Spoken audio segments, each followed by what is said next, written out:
Jodone combines the hand-eye coordination of human beings with the speed and stamina of robots to eliminate manual labor. This is the Pope Douglas waste-to-energy plant in Alexandria, Minnesota, and they've asked us to help raise their top-line revenue by 30% a year. The problem? They're figuratively burning money. They get paid by their customers to burn trash, and so if they waste valuable boiler space burning recyclables that they could otherwise resell, they lose the revenue from the recyclables and they lose revenue from new potential customers.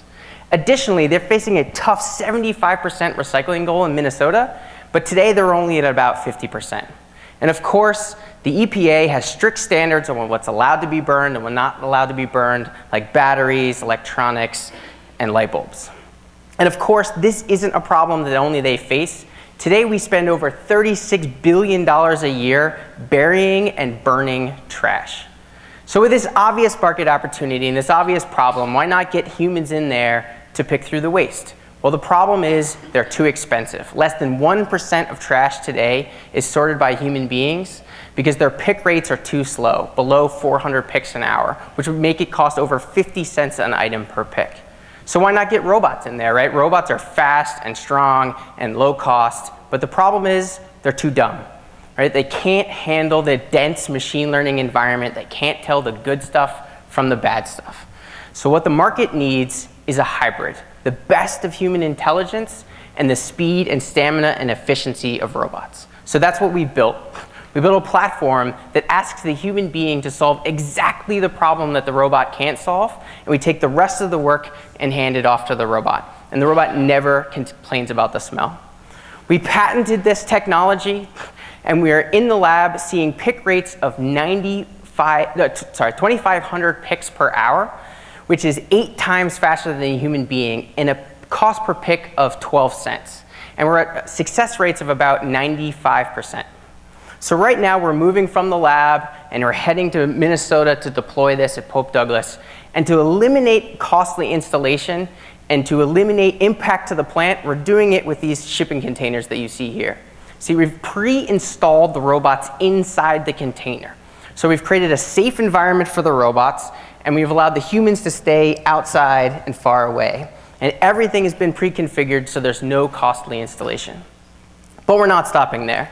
Because see, we see every hour of operator time is 2,500 data points of machine learning data. And so every night we take all of those data points, we rerun it through our machine learning system, we retrain it, and the next day we see an increase in the number of picks that the robot was able to do on its own.